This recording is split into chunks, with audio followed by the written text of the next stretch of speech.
12वीं सदी का वो कालखंड जब भारत सोने की चिड़िया कहलाता था और विदेशी आक्रमणकर्ताओं की गिद्ध दृष्टि इस पावन धरती पर थी। उस समय उत्तर भारत के आकाश में एक ऐसा सूर्य चमका जिसकी चमक आज भी हर भारतीय के सीने में गर्व भर देती है। वो थे चौहान वंश के कुल दीपक, अजमेर और दिल्ली के सम्राट पृथ्वीराज चौहान। पृथ्वीराज का जन्म गुजरात के पाटन में राजा सोमेश्वर और रानी कर्पूरी देवी के घर में हुआ था। कहते हैं छोटी सी उम्र में ही उन्होंने अपनी निडरता का परिचय दे दिया था। एक प्रचलित कथा के अनुसार उन्होंने बिना किसी हथियार के एक खूंखार शेर का जबड़ा फाड़ दिया था। जब उनके नाना दिल्ली के महाराज अनंगपाल तोमर ने उनकी वीरता देखी तो उन्होंने पृथ्वीराज को दिल्ली का उत्तराधिकारी घोषित कर दिया। मात्र 13 वर्ष की अल्पायु में पृथ्वीराज ने सिंहासन संभाला और सीमाओं का विस्तार शुरू कर दिया। लेकिन पृथ्वीराज की कहानी सिर्फ तलवारों तक सीमित नहीं थी। यह कहानी थी उस युग के सबसे साहसी प्रेम की। कन्नौज के राजा जयचंद और पृथ्वीराज के बीच गहरी शत्रुता थी। जयचंद ने अपनी पुत्री संयोगिता का स्वयंवर रचाया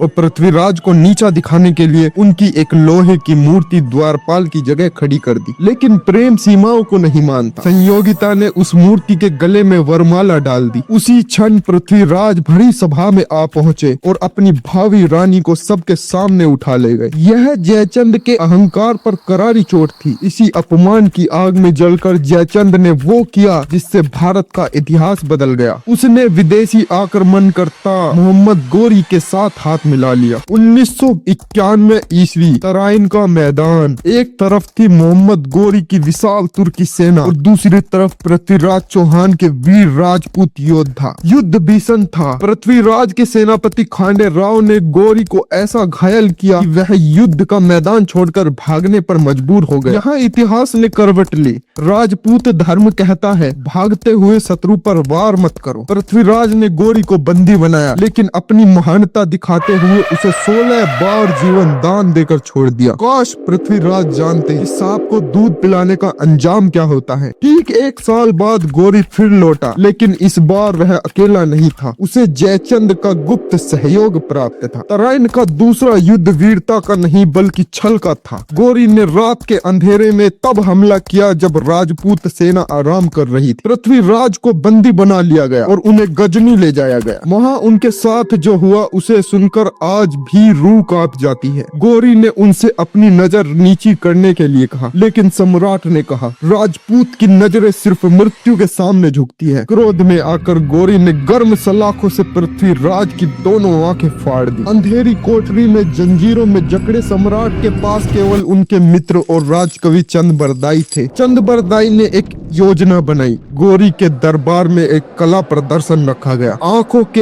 अंधे पृथ्वीराज के हाथ में धनुष दिया गया। तभी चंद्र बरदाई ने वो अमर पंक्तियां कही जो आज भी गूंजती है। 4 बांस 24 गज अंगुल अष्ट परमाण, ता ऊपर सुल्तान है मत चूको चौहान। सम्राट ने केवल आवाज के आधार पर दूरी नापी और बाण छोड़ दिया। बाण सीधा गोरी के कंठ के पार निकल गया। अत्याचारी का अंत हुआ। अपमान से बचने के लिए दोनों मित्रों ने एक दूसरे के सीने में खंजर उतारकर अपनी जीवन लीला समाप्त कर ली। पृथ्वीराज की मृत्यु के साथ ही दिल्ली पर हिंदू शासन का एक बड़ा अध्याय समाप्त हो गया। लेकिन उनकी वीरता आज भी हमें सिखाती है, झुकना नहीं लड़ना ही वीरों का गहना है। सम्राट पृथ्वीराज चौहान एक ऐसा योद्धा जिसने हार कर भी जीत हासिल की। अगर आपको इस वीर गाथा ने प्रेरित किया है तो कमेंट में जय भवानी लिखे और चैनल को सब्सक्राइब करना ना भूले। मिलते हैं अगले ऐतिहासिक सफर में।